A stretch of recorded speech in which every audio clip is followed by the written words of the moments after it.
What is good, everybody? Welcome back to another episode brought to you by the League FFB. And today we're here for an episode of Let's Talk Dynasty, doing our Dynasty trade review show. As always, all of the trades that we're going to talk about in today's video were pulled from our Discord. We do have a free Discord linked in the description. So if you're not a member of that Discord, I strongly suggest you go join that Discord so you can get your trades reviewed possibly in the next episode that we do. But as always, this would not be an episode of Let's Talk Dynasty without my co-host. So let's get him in the building and let's start talking some Dynasty trades.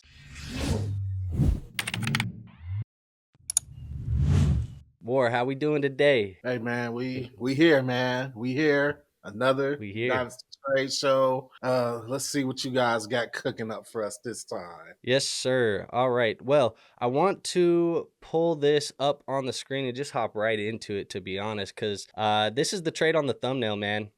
We got a 10-team league, a superflex, half PPR, and a tight end premium league. Team number one told us that they are contending. Now they're giving up George Pickens, the 2025 103, and a 2026 first round pick. They get CeeDee Lamb. This is some big pieces. This is a big trade. How you feeling about this? Okay. I'm kind of fine with it, man. I think is this an off season where people are sleeping on CeeDee Lamb? Because not to say this trade isn't fair. This trade's fair. Let me just get that out the way. This trade is fair. It's just a lot of CeeDee Lamb trading going on in these Dynasty review shows. Yeah, I'm fine. I think go ahead. This deal. I'm fine with this deal. I mean, you're giving up 103. To me, there's a big difference in this draft between 101, 102, and 103. Like, I'm convinced that the only two players that I feel like are a surefire lock in this draft is probably fantasy-wise. It's probably Genty and Ted McMillan. At 103, unless you got a guy, I mean, it would be a godsend if for team two, if they held their draft and someone took Cam Ward or Shedeur Sanders at 2 and let Tet fall to 3, because that would be the perfect way to make this trade even better for both sides. But in general, I think this is a fair trade. I might feel differently though if it was a 102, 101 or 102 instead of a 103. But since it's 103 and the 26th first in George Pickens, I think it's fine. Yeah, I mean, to answer your first question about people sleeping on CeeDee, I think right now we just have a little bit of CeeDee Lamb didn't finish the year as hot as he typically does, but obviously that's because Dak Prescott was not on the football field and it was Cooper Rush. And I think that is kind of, last thought and last we saw CeeDee Lamb, it wasn't what we thought it was. So yeah, there are some people sleeping on CeeDee a little bit. I think he's definitely a decent buy. As far as the trade, I agree with you. It's fine. I think the only thing that makes me a little bit feel different about this is that the 103 this year to me just doesn't feel like it has that oomph that some of the 103s do in previous years. Like if last year you were sitting at the 103 and you knew you were getting, Marvin or Jaden Daniels or Caleb Williams, like you would feel way better than this year where sitting at the 103, you're praying that somebody passes on Tet, or you're praying that Cam Ward or Shedeur get a fantastic landing spot and then become elite quarterbacks. Like it feels like it's just not as good this year. Obviously the talent level isn't the top premier level that it was last year as far as the top of the draft goes.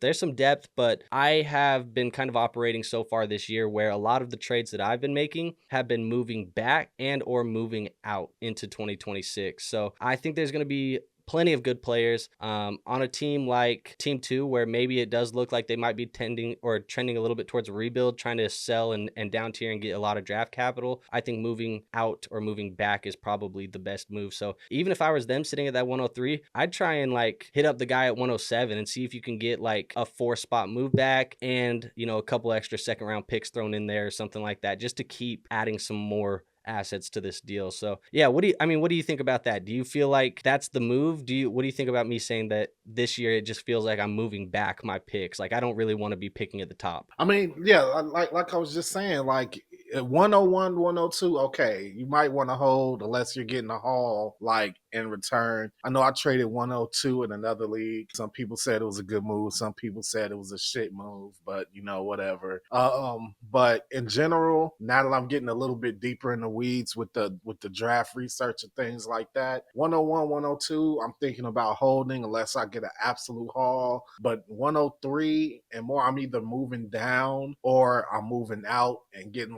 a lot of compensation in return. And that was kind of my mistake when I traded 102 102 earlier this off season. I mean, it still is early in the off season, but even earlier in the off season, I think that was one of my mistakes is that I moved down from 102 and I probably should have gotten even more, but I think my return was decent. So yeah, I'm in agreement with you that moving down and moving out after 102 wouldn't be a bad idea in this draft. Yeah, like I sent you something yesterday actually. It's a 10-team league and I'm rebuilding in that league and I Mm-hmm. just moved back 5 spots. I moved from the 108 to the 203 in a 10-man league. Moving back those 5 spots allowed me to turn Jalen Hurts, who was my quarterback one, into Jaden Daniels in a rebuild. So it moving back the 5 spots, it bought me 2 years of youth, maybe some more upside in a guy like Jaden Daniels long term. Who knows? But that's kind of like what I've been doing with some of these moves. I did a similar move where I moved back from 2025 to 2026. I moved back a whole Yeah. year and it upgraded me from like Rashee Rice to Marvin Harrison Jr. So I've just been doing trades like that. But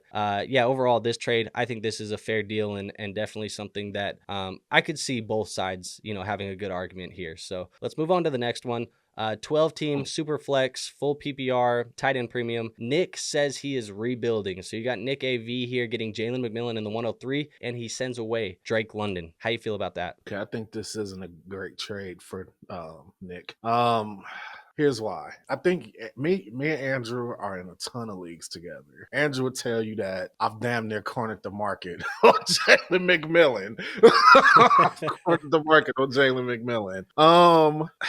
I don't think, okay, once again, just like in our previous trade, if we're talking Jalen McMillan in 102, now it's making sense for Drake London. Like, so either we have a situation here where Drake London isn't being appreciated enough or Jalen McMillan is being overrated. Now, I think Jalen McMillan is a pretty damn good prospect. It seems like once I started hyping, I'm not saying like across the fantasy world, but I'm talking about amongst people that me and you know mutually. Once I started, acquiring them and things like that, now I'm looking around and I'm seeing other guys in our leagues trying to acquire Jalen McMillan. So it's I like Robertson's side of the deal. I think ideally you don't want to be giving up a young prospect to get another young prospect and a maybe good prospect. Like Jalen McMillan, as good as he's been, hasn't proven enough. And 103, we just don't know. And I have even less assurances because it's not Tet or Ashton Genty. So I'm on a Drake London side on this deal. Yeah, I mean, I kind of feel the exact same way, and you kind of alluded to something here, and it's actually one of my favorite strategies to do, and that's really when you have a rookie pick, being able to trade that rookie pick off of the hype as you get close to the combine, the NFL draft, some of this other stuff for last year's rookies and or the year before that's rookies. So like really guys who've been drafted in the last 2 years, being able to trade a rookie pick for a proven player in one of those previous classes is a absolute cheat code, and I think people don't really pay attention to it a lot because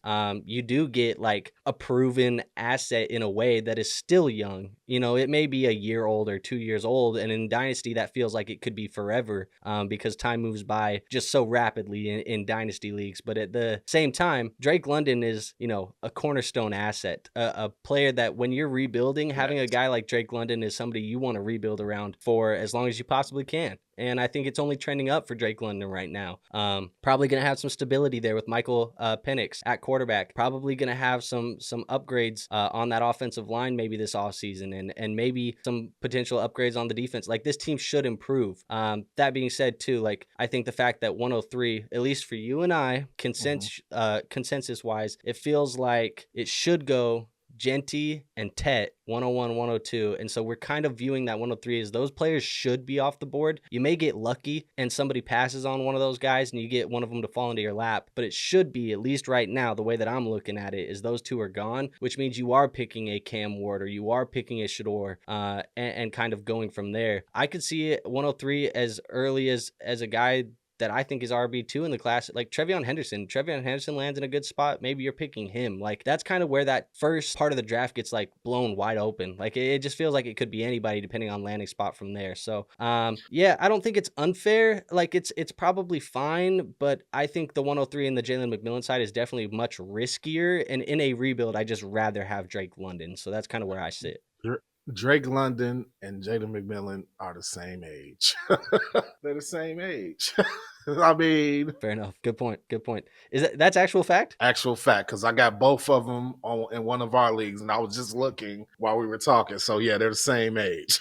Yeah, there you go. Drake London, obviously when he came in, he was very young himself, out of USC. But yeah, I'm gonna move on to the next one. We're gonna go to this trade, 10-team league, super flex, full PPR. That's all the context that we got. But yeah, team one is buying Jalen Hurts for the 105 and the 107. I know definitely how I feel about this one. How do you feel? This is a finesse. Yeah. To give away Jalen Hurts and not get 101 or 102. Even if you got 101 or 102, it would be a questionable deal. This right here is a snapshot, a microcosm of rookie pick fever. Yep. Like, to trade away Jalen Hurts, man, for low end, like who okay, who are you? I see you got TreVeyon Henderson right there. Who are you possibly getting with those two picks? The way that I probably see it, or the way that I did on my mock draft video that I did earlier this week, 105 for me was TreVeyon Henderson, and 107 was like Luther Burden. So that's. Do you think TreVeyon Henderson and Luther Burden is enough to equals Hell no. No. No. Look, I'll just be honest, bro. In this year's class, like if I was the guy who had Jalen Hurts and you came to me and said, "Hey, what rookie picks do you need from me, to get Jalen Hurts off your roster?" First of all, I have to be rebuilding. I'm not selling you Jalen Hurts for draft capital only unless I'm rebuilding. Secondly, Right. I'm going to say you got to have the 101 and the 102. I'm probably also going to need a top 5 pick in next year's class and a 2027 first round pick as well. I need 4 first round picks, 2 of them, this year, 1 top 5 next year, and 1, the following year after that. Like you gotta come pay for Jalen Hurts, because let's just be honest, this is a guy who's a fantasy football cheat code. A lot of people were down on Jalen Hurts coming into the year because Jason Kelce retired, and hey, where's the tush push gonna go? It's still there, and it still scores a ton of fantasy football points, folks. So yeah, there's really not a lot of people that can match Jalen Hurts. I think when we're looking at him as a dynasty fantasy football asset, at least to me, he's still a top 5 startup pick in superflex formats to me. So I'm making you pay for him, and it's got to be a top 101, 102 this year, plus 105 next year, plus 2027 first round pick. It's got to be a lot. You got to give me 4 first. Yeah. He said 4. I mean, it depends on where the 4 are. Like 3, if 3 first should be enough. Okay, when you say 4 first, do you mean these 2 firsts right here, in addition to a higher first and a 26 first? No, I mean, I think it's got to be like, I want 101 and 102 this year. I want Genty plus Tet, plus give me a 26 first and a 27 first. Give me 2 years out. I want your first for those next 2 years as well. Oh, yeah, that's yeah. That's where I'm starting the conversation. If you want to try and negotiate me down to 3, I'll listen, but I'm starting our conversation at 4. We're not ending our conversation at 105 and 107. That's ridiculous. I mean, at 105 and 107, bro, you're not even getting, you probably shouldn't be getting even a quarterback replacement in Shedeur or Cam Ward. Like those guys should probably be gone at that point. So like you're kind of just like trading your quarterback for an RB2 and an RB or a wide receiver 2, hopefully if they hit, you know what I mean? Like I don't know, it just feels very risky, way risky, and it's definitely not enough. No, Jesus, this is let God have mercy on his soul. Rookie fever. All right, let's go to this one. 12-team, 1 quarterback, not a super flex league. It's half PPR, and there's no tight end premium. Now, they are transitioning their league to super flex in 2026. He also, I couldn't fit everything in there. He also said at that time they're possibly going to initiate a rule change for tight end premium, and he also said that Bryce Young was his QB4 on his roster. So Bryce Young was like down the board for him. All of this considered, Spectre is receiving Sam LaPorta and he's sending Bryce Young. How do you feel about it? Man, I don't know how I feel about it, to be honest. Here's what, it feels like there's too many speculatives to know. The fact that you say like we're moving to superflex. Okay, so we know for sure you're moving to superflex, but you maybe will change to tight end premium. What is that tight end premium gonna be? Like, Are there other rule changes that are going to change? That there's too many speculatives for me to be buying Sam LaPorta as if he is a tight end premium asset when you're not tight end premium currently. And the one thing that I do know is that you are transitioning to superflex and you have Bryce Young. So that is the guaranteed. I know he's QB4 on your roster, but if you are transitioning to superflex, Bryce Young for Sam LaPorta in a tight end premium format should be fine, but in a superflex league, if it's not tight end premium, say that doesn't get passed, I think you could get more than Sam LaPorta for Bryce Young. Yes, I agree with it, but there's too many moving parts and speculative. However the hell you say the word in this deal. All right. You're going to make me say it wrong when I go to try and say it now. Speculative. Yeah, there you go. Speculative. Yeah, something like that. Yep.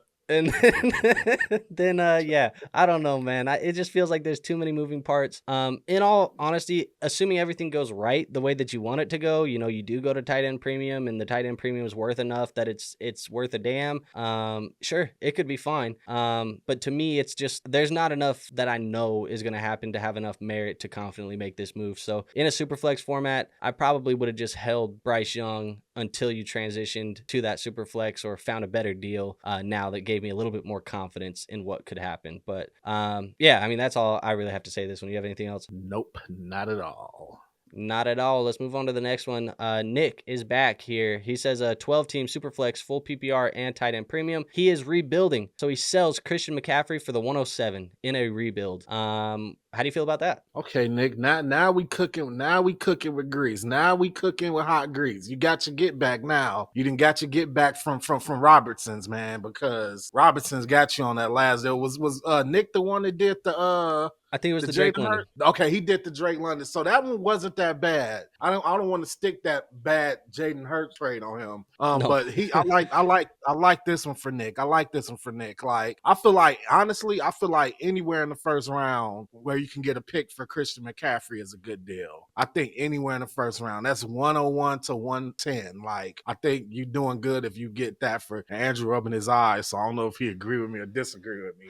No, I'm trying to think because, like, I think as of right now, obviously we don't know a lot about, like, landing spots and draft capital and things like that, opportunities. But, like, right now, I think in a rebuild, like, I'd definitely be willing to re-roll Christian McCaffrey into one of the 5 following running backs. Like, if you could get Genty, Hendo, Hampton, Caleb Johnson, or Quinshon Judkins, I think I'd be okay re-rolling Christian McCaffrey into any of those guys. But there's a chance that, like, say Judkins doesn't get the draft capital or the landing spot, now you're down to 4 running backs, and do those 4 running backs go before the 110, 111, 112, like you said, any first? At that point, I'd rather have CMC, but I think at the 107, you shouldn't have any worries about that. You should be more than fine here. Yeah.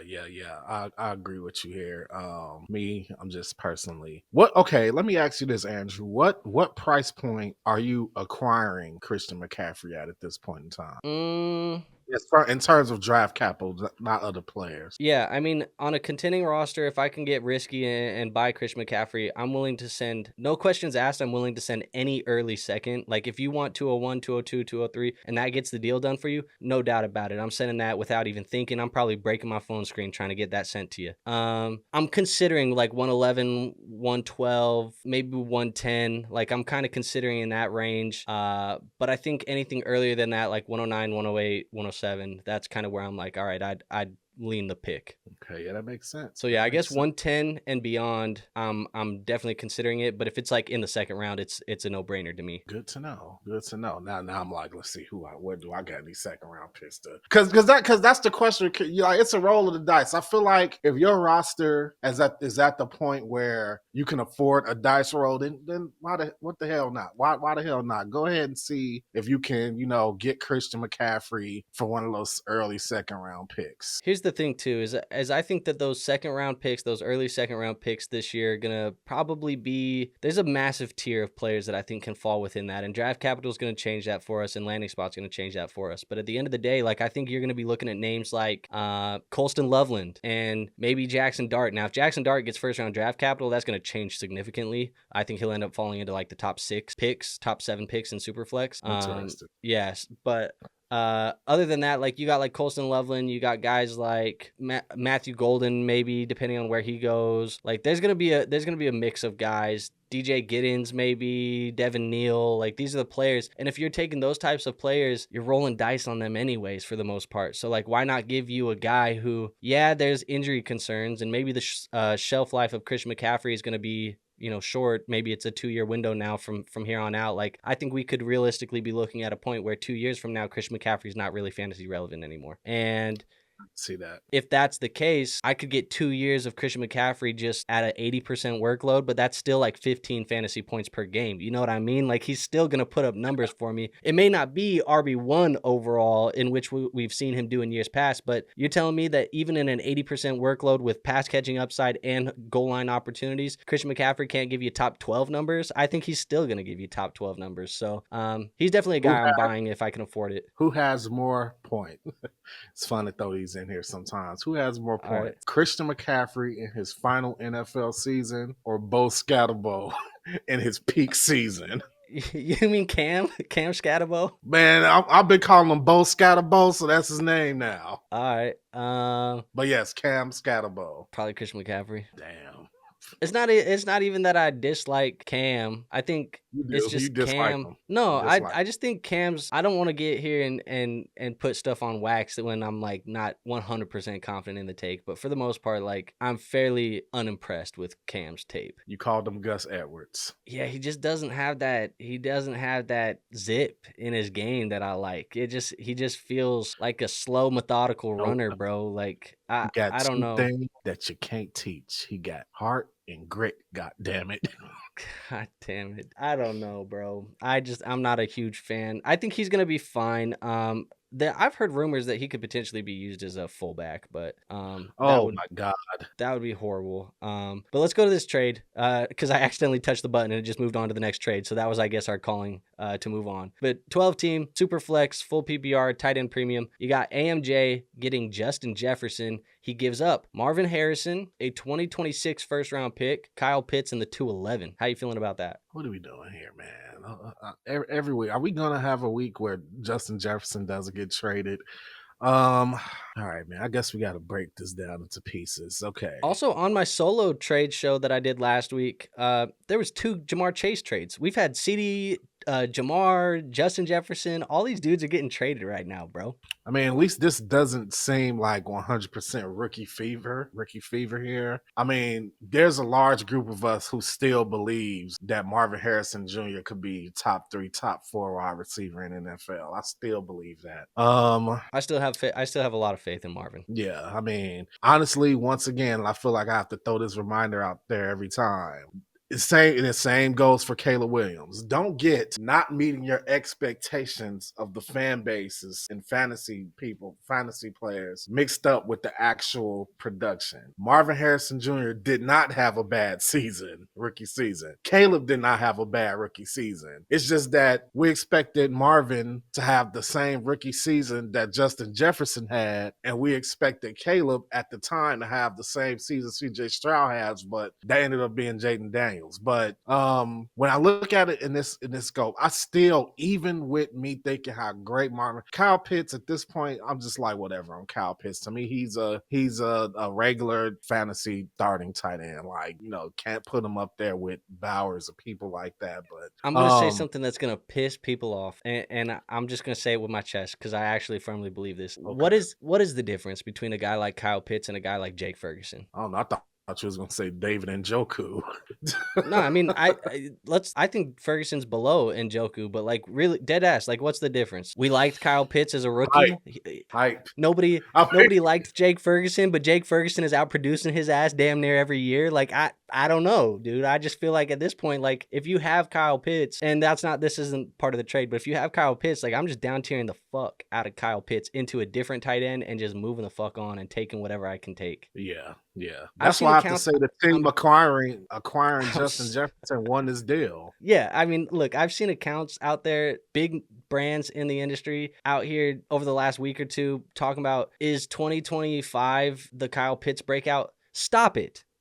Stop it. We've done this every year for the entirety of his career. Can we not do the Kyle Pitts breakout shit anymore? It's not happening. It's not happening. Let's end that shit. People were talking about, oh, Kyle Pitts is gonna be tight end. He's gonna have the tight end one season next year. It's not happening. It's over with. The Kyle Pitts thing is done. Let's just put that to bed. And I don't want to be the asshole, but like let's just call it for what it is. Now that being said, in It's this my deal job you to be get. the asshole. Look, sometimes I see this shit and I try and bite my tongue, and I'm not doing it today. Is it? There's too many things out here at times where we get engagement baity and clickbaity, and people want to, because they know you say Kyle Pitts is going to be tight end one, people are going to say, well, Kyle Pitts hasn't done shit. It gets the engagement. I get it. It's fun. It's whatever. I see the optics, the business decision behind being the clickbait person, but also like have some fucking like honor, bro. Like, what are we doing here? That gave me a couple ideas. Like here, okay, is it safe to say that Kyle Pitt's breakout season is now in the same group with Odell Beckham Jr. returning to his New York Giant form? Yes. Like people just going to wait on it year after year after year when it's clearly not happening. It's clearly not happening. Let's just be honest. Kyle Pitts is not who we thought he was. We thought he was somebody else coming into the NFL, and he wasn't that dude. And then we've all tried to every single year. Oh, but Kyle Pitts could do it now. XYZ excuse for why it didn't happen before. Now he can do it now. No, let's just admit that we were wrong. He's not who we thought he was. Andrew, do you want me to tell you when this is going to get put to bed? This is going to get put to bed. And I feel like it almost happened last time with, I believe, Jonnu Smith. This is going to get put to bed when the Falcons bring another tight end on the team, and then people start realizing, oh shit, the backup tight end is outproducing the starting tight end. That's what we're going to see. Either that's going to happen or Kyle Pitts is going to go to a completely different team at some point and produce. Like, that's how this is going to go down. Yeah, I don't know. But dude. I'm not holding my breath. At this point, I'm out on Kyle Pitts, man, and I just don't have any desire. Like, I've had a couple people in some of our leagues try and like send me Kyle Pitts this offseason, and I'm like, bro, I don't want him at all. Like, I just don't want him. Like, at this point, it doesn't matter. But it is what it is. I understand. Going back to the actual trade though, with Jefferson and Harrison in the first round pick, like I still believe in Marvin. I still think that getting the first round pick thrown in, it's the additional. You had a good foundation for the deal with Marvin in the first, but I don't think the 211 and Kyle Pitts was enough to put it over the top in your favor. So AMJ, they're receiving Justin Jefferson, and they're the ones that submitted this. So they got away with just giving enough to make it enticing for the other player to accept. But I like the Jefferson side here. Yeah, I think for this deal to like make sense, that 211 will probably have to be 101 or 102 from this year. Interesting. Especially when you look at where we're now tearing Kyle Pitts. So he's basically, let's be honest, let's not mince words here. We're saying that Kyle Pitts is a replacement level fantasy tight end. Like, that's just to not mince words here. I don't know what's the difference between having Kyle Pitts and Cole Kmet. It's not a significant difference. It's not a significant difference, and there's going to be people in leagues that will tell you that there is a big difference because of the potential, because of the upside of Kyle Pitts. We've never seen it. It hasn't shown up ever, and I just don't know if that actually exists. We talk about the potential, and it doesn't exist, and hasn't shown up yet. Maybe it still can, but at the end of the day, like I going back to the tight end conversation, really, if it's outside of the top 5 guys, they're all replacement level tight ends. So at that point, like any of them, you probably are safe to tear down and just gain additional draft compensation or something like that. But for the most part, like if it's not the top 5, who cares? And I think that's Bowers, Kittle, LaPorta, McBride. Who am I missing here? Andrews? I'm not afraid to tear him down at this point. Interesting. Who am I missing? I feel like I'm missing somebody significant though. McBride, Bowers, those are the top 2 tiers. And that's like Kittle, LaPorta, maybe Kincaid, maybe. Is he still hanging on to that tier by a thread? I think honestly, the 5th spot is probably occupied by Kincaid, Andrews, Tyler Warren. Yeah. Even though there's some people who think that maybe it's 4. Maybe it's just the 4. Yeah, maybe. If somebody came to you right now and said Andrew Hawkinson.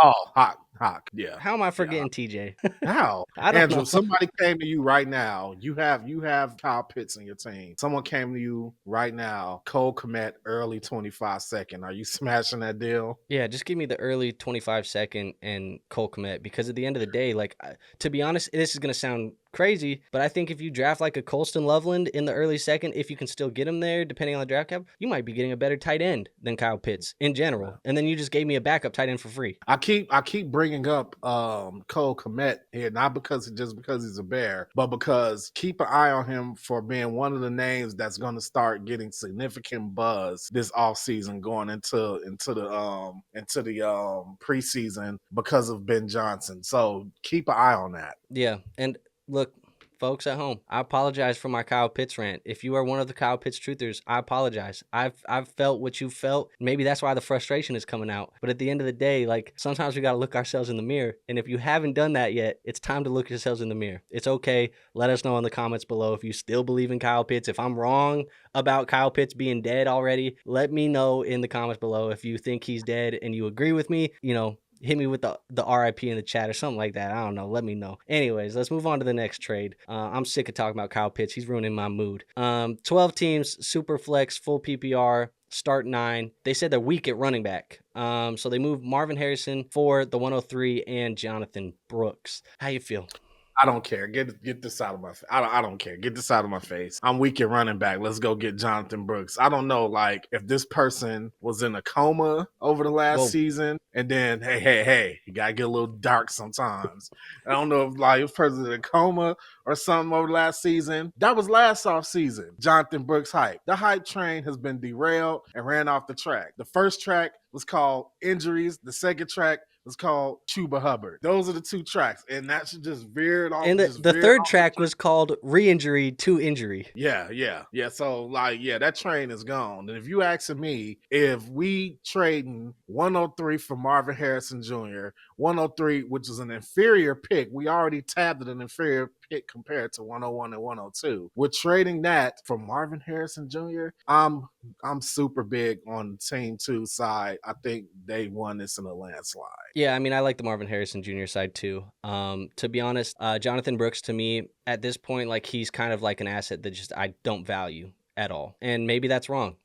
Because we really haven't got to see him at the NFL level. But at this point, like, we're looking at a rookie running back that didn't have the greatest collegiate profile, coming into the NFL. And then he had the ACL tear, then the re-ACL tear. And it's like, he's not going to be really playing football until like 2026. Like 2025 is virtually lost. It's damn near the same thing that 2024 was. I'm just not interested in Brooks. And in fact, I was talking with Marshall, one of our good friends who you were in a startup draft with recently, and he drafted Jonathan Brooks, and he asked me about it, and I told him, I said, where did you draft him? Because to me, he's a player that I just wouldn't have clicked draft on.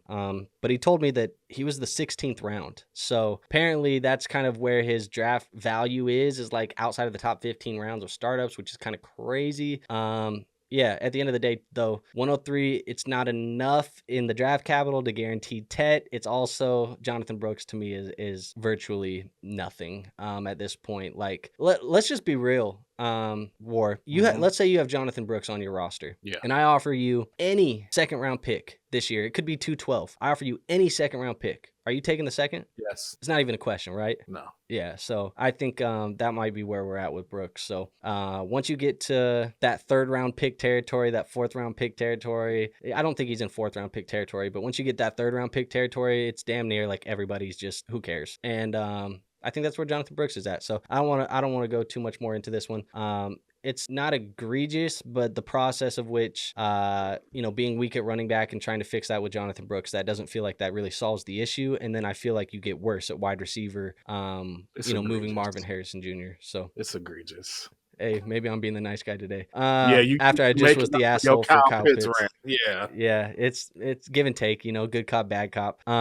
10-team superflex full PPR. We got CJ Stroud, a 26 first, and Mark Andrews being received for Trevor Lawrence, a 27 first, TJ Hawkinson, and a 2026 second. How are you feeling about this type of deal? It's probably pretty easy to break down because a lot of them are same positions. Yeah, I'm leaning the CJ Stroud side. I think he got a raw deal this past season. He might even started believing his hype a little bit, and offensive line didn't help. I still think he's miles ahead of Trevor Lawrence. Not a Miles? country mile, not a country mile, but a mile. Do you like, I know we've played this game before, but do you like Trevor with Liam Cohen calling plays? I Does that help mean, him? you gotta see. Is Trevor Lawrence Baker Mayfield? That's a question, man. Baker, different breed. I mean, I don't want to just assume that Trevor could replicate Baker. I mean, Baker's a dude. Like, Trevor, it's questionable if he's a dude or not at this point. Now, I'm not talking about just because his hair, but, you know.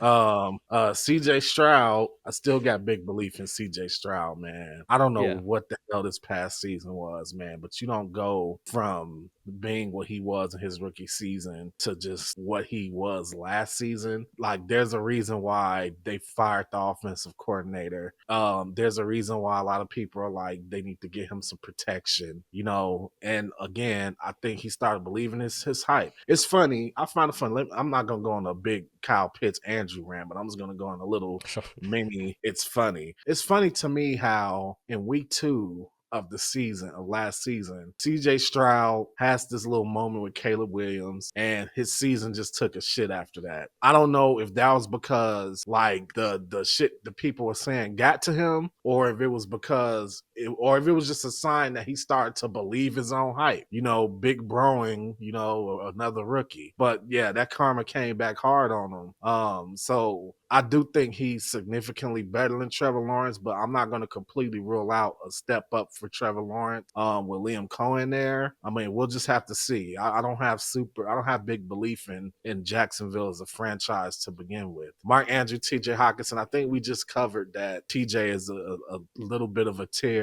ahead of Mark Andrews. I don't think Mark Andrews is as low as you might have him. I think they could even possibly be in the same tier. It's just that one's older than the other one. Like, that's how I look. But as far as production, they're in the same tier. As far as like longevity, obviously I'm leaning TJ. And the Yeah, and first for the record, I don't think that Mark Andrews is like a bad. I'd still have him as like top 6, top 7 tight end right now, but I just think he's maybe a player that I'm okay tearing down from at this point. You know, like getting out early rather than getting out late, because like when you have guys like right now where if you're getting out late on Travis Kelce, like you can't fetch anything for Travis Kelce at this point, really. Like, and I think we're at a point where people will still trade for Mark Andrews, and maybe just getting out a little early rather than late, so you don't get stuck with him on the roster. Yeah, and finally with the picks, obviously you liked a 26 first over a 26 second, but 27. If I knew for sure that the team acquiring the 27 pick was going to tank or something in 26, then I'll go for it, because I'm telling you right now, I'm moving heaven and earth if I could get that kid from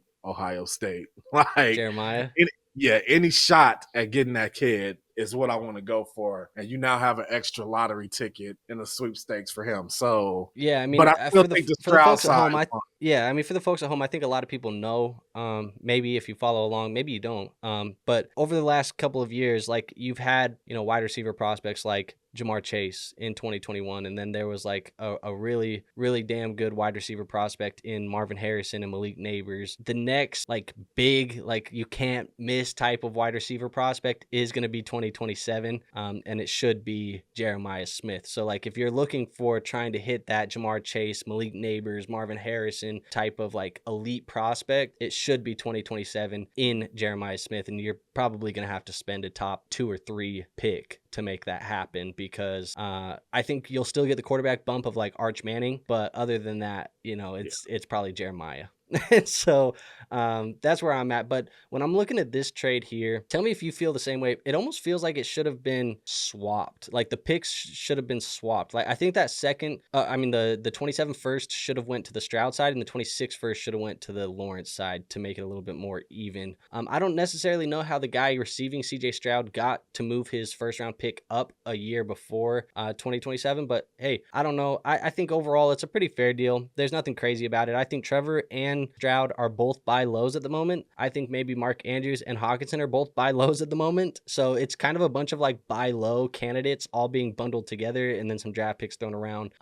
It's pretty fair. I just prefer the Stroud and the 26 first side personally. Yeah, I'm same. Fair enough. All right, let's go to this trade here. I think we have one or two more. Wispy saw 12 team superflex, half PPR, and tight end premium. Wispy says they are contending, so they trade away the 104, the 112, a 26 second, and the 307. They get Saquon Barkley, Alvin Kamara, and a 26 third. Hell, he's a contender. I like it. Yeah, I think Saquon just makes all the difference in this deal. I know Kamara's still there, but Saquon, I don't have any reason to think he's not going to be Saquon for at least 2-3 more seasons. Yeah, I think maybe Wispy just got a little bit overexcited with the contending, where it's like, I don't know if you needed to throw Kamara or that third round pick into this deal at all. Like, I feel like we could have simplified this much more and made the focus, which is Saquon Barkley. And you probably, I don't know, maybe they tried it and I'm just talking out my ass, but I feel like you could have maybe got Saquon for like the 104 and the 26 second. Like, if you just did those two picks together, maybe you just get Saquon, because I feel like where I don't like the extra is, I feel like at the 112 you probably can find your Kamara replacement, and then you're not fully pot committed in older running backs. You can still have like a young running back in that tier. Maybe that's Judkins potentially. And then 307 to the 26 third, I guess I don't really care there. If you want to swap those, you swap them, whatever. But I think the Kamara and the 112 is almost where I feel like it might have disconnected just a tiny bit. But that being said, I still prefer the Saquon Barkley side. But I think you might have slightly got the overpay in there with Kamara being thrown into the deal. I'm not. How do you feel about Kamara? Because I think Kamara's a fine contending piece, but like, he actually makes me kind of nervous because the Saints, they have a lot of cap space issues. Kellen Moore's already talked about. We talked about on our coaching episode where he wants to come in and cut a bunch of cap space and open up this roster as far as financials go. And Kamara would be one of those guys that loses that type of, or I guess would lose his job for financial reasons. But and dude, you think if he goes to Denver with Sean Payton? No. Imagine if he gets cut and goes to the Chiefs. Yeah, I don't know. They don't have a running back. You like to see, you like to remind people the Chiefs don't have a running back. Pacheco's fine, but he's replaceable. Fine might be a stretch. I don't know, man. This is funny though, because we've come full circle, because you were like pro Pacheco just like 24 months ago. Yeah, now I'm anti-Pacheco. And now you're like anti-Pacheco. It's crazy what changes in 2 years, because I remember we were having crazy arguments about, and this is a long time ago, this is maybe 3 or 4 years ago, but we were having crazy arguments about CH Pacheco. Yeah. Now we're at this. But yeah, I don't know. Kamara makes me nervous. I think I'd still pay for him on a contending roster at the right price, but it's definitely not first round pick price. But yeah, maybe I'm reading too much into it. At the end of the day, you get Saquon Barkley in your contending roster, there's probably not too much to worry about. Yeah, probably not too much. All right, let's go to this trade. This is the last one of the video. So 10 team, super flex, half PPR, tight end premium. Team number 1 is a contender. They traded away Breece Hall and Juwan Jennings and a third round pick in 2026. They get Chase Brown and DeVonta Smith. How do you feel about this? I'm going Chase Brown, DeVonta Smith. Here's why. And not that I think, oh yeah, Chase Brown. But DeVonta Smith, yes. DeVonta Smith, I still think DeVonta Smith is awesome. Juwan Jennings, I don't know if maybe I'm like late to the party, or maybe I've been living under a rock. I still don't see Juwan Jennings as much as like a flash in the pan. Like, he had like some big games last season. He's not going to be like their he's not going to be one of their main wide receivers. I mean, they still got Brandon Ayuk. Debo's going to be gone, but then he's going to be replaced by Pearsall. And then you might even get Cowing or some shit in there. Like to me, him and Cowing are like in the same ilk, because that's just how the 49ers work. You know, they have a couple of short things and they have one obscure guy that's going to pop off here and there. And I think right now, that's Juwan Jennings, but I don't think that's going to be. I mean, before him, it was the one guy. What's the one guy that he's going from team to team now? Freaking Pettis. So I mean, there's always a guy like that, you know. Breece Hall. I mean, DeVonta Smith. If this was okay, let me put it to you like this: if this was like Chase Brown and some other piece that's not a wide receiver for Breece Hall and whatever, then I would feel different about it. But DeVonta Smith is the big difference difference maker in this trade. Like, because production wise, Breece Hall, Chase Brown, if I'm not mistaken, Chase Brown outproduced Breece Hall, didn't he, this past season? I think if you look at like full season points per game, he probably didn't, just because he wasn't the starter for like the majority of the year. But I think if you just looked at the back half where he was getting like that massive workload, he probably was outproducing him. Yeah, yeah. So, I mean, there you're not really losing too much there. And you're getting DeVonta Smith, and it's for Jawan Jennings. Like, yeah, I'm going to Yeah. DeVonta Smith for Chase Brown side.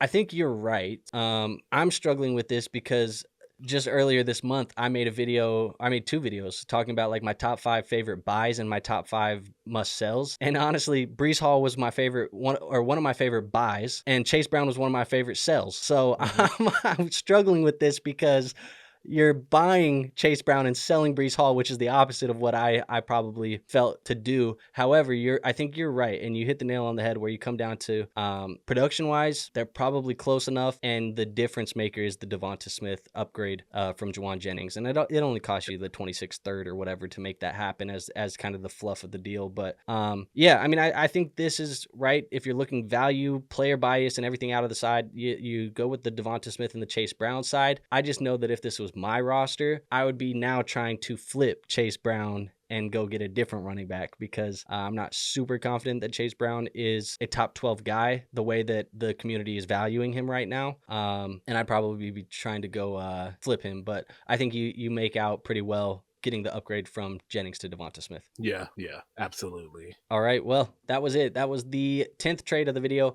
Like I said earlier, folks, if you guys want your trades reviewed on our next episode, we do these every 2 weeks. So if you want them reviewed on the next episode, make sure you go join our Discord. We do have a Discord linked in the description. I'm also going to link it at the top of the comment section. So make sure you go check that, join it. It's free to join. There's no risk in doing that.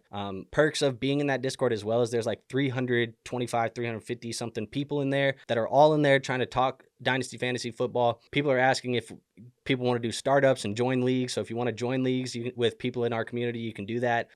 You just need help with trade advice before you make the trades. Throw the question in that trade chat. They'll definitely answer those questions for you too, get their opinions. I'll be in there too, giving my opinions. So there's a lot of benefits of being in that Discord that are not just submitting your trades and having them reviewed on the trade show, but that's definitely a fun one if you want to hear our opinions on your trades. Additionally, make sure if you liked today's video, you found something entertaining, actionable, informative, maybe you just needed to hear a Kyle Pitts rant and it just hit your soul, maybe just hit the like button as well. That's the best free way to show this channel some support. And last thing that I'll touch on too is we are trying to get to 5,000 subscribers by the NFL draft. We got about 2 months to do so, and I think we need about 700 subscribers in that time. So if this is your first time checking out our channel, you've never been here before, you like what you heard, make sure you go hit that subscribe button, help us get to that 5,000 subscribers. That would be super dope by the NFL draft. And War, you're also doing some more content as well. So if people have the itch for some other content in their life, where can they find you at? You can find me a couple places. Of course, a few places out. You can find me here, Let's Talk Dynasty. But you could also find me on Crimson Mass Pro Wrestling. That's the name of our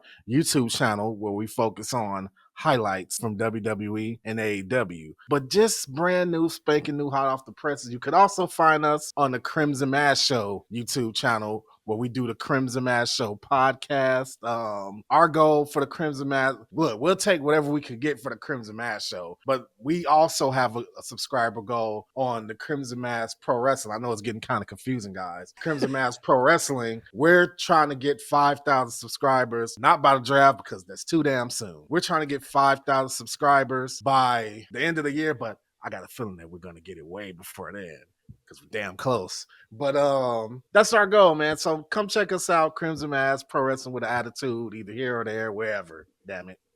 Yes, sir. I will link both of those in the description as well, folks. So if you guys want to find that Crimson Mass Show or Crimson Mass Pro Wrestling, if those entice you, they'll be linked in the description as well. That said, nothing else for you guys today. Upcoming week, I always like to kind of give you guys an update as to what could be coming up this week. What do I have on the schedule? NFL free agency on the books here fairly soon. So one of my favorite episodic series that we do on the channel is going to be going through and predicting NFL free agency at each of the positions, kind of telling you guys where I think the quarterbacks will sign, the running backs will sign, why, where, financials, all that good stuff. So those are really fun. I like doing those. And then we'll talk about on Monday, the most recent episode coming after this is 10 under the radar stashes that you should be stashing before free agency hits, because I think that these players will see massive value increases, whether it be somebody, signing from their team that's going to open up some opportunities for them, or them signing somewhere else. So we'll talk about all of that good stuff. But yeah, NFL free agency is on the book here right before the NFL Combine, and that's what we'll be talking about. So next show, Kyle Pitts fundraiser for the travesty and tragedy of Andrew destroying Kyle Pitts. 1-800-KYLE-PITS. Save the Pitts, like save the whales. Save Kyle Pitts. Kyle Pitts fundraiser coming up soon. I've had my share of the 4 years of Kyle Pitts propaganda. I'm sick of this shit. And that being said, man, I'm out of here. I ain't talking to y'all no more. See you on the next episode. Peace out.